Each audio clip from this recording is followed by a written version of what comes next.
আজকে আমি বানাতে যাচ্ছি ঘরোয়া হেয়ার অয়েল। তো তার জন্য আমি নিয়ে নিয়েছি প্যারাশুটের কোকোনাট অয়েল আর সাথে হলো মেথি। এই দুটো জিনিস দিয়ে আমি ঘরোয়াভাবে হেয়ার অয়েল বানাতে যাচ্ছি। আমি ইউজ করে অনেক ভালো রেজাল্ট পেয়েছি। তো তোমরাও এটা ইউজ করে দেখতে পারো, যাতে অনেকটা হেয়ার ফল হয়। কারণ সবাই এটা ইউজ করতে পারে।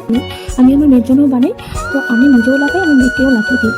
তো তোমরা এটা বানিয়ে দেখতে পারো। তো ফার্স্টে আমি কোকোনাট অয়েলটা দিয়ে তারপর ওটাতে আমি মেথিগুলো দিয়ে দিয়েছি। মেথিগুলো ভালো করে নাড়াচাড়া করে ভাজা করতে হবে। তো মেথিটা দেওয়ার পরে অনেকটা ফেনা তৈরি হবে। তো ফেনাটা তৈরি হলেই বোঝা যাবে যে ওটা আমাদের মেথিটা ভাজা হচ্ছে। তো ভালো করে নাড়াচাড়া করে এটাকে ভাজা করতে করতে নিজের থেকে কমে এসেছে ফেনাটা। তো তখনই আমি গ্যাসটা বন্ধ করে ঠান্ডা হতে দিয়েছি। ঠান্ডা হওয়ার পরে আমি বোতলে ভরে নিয়েছি।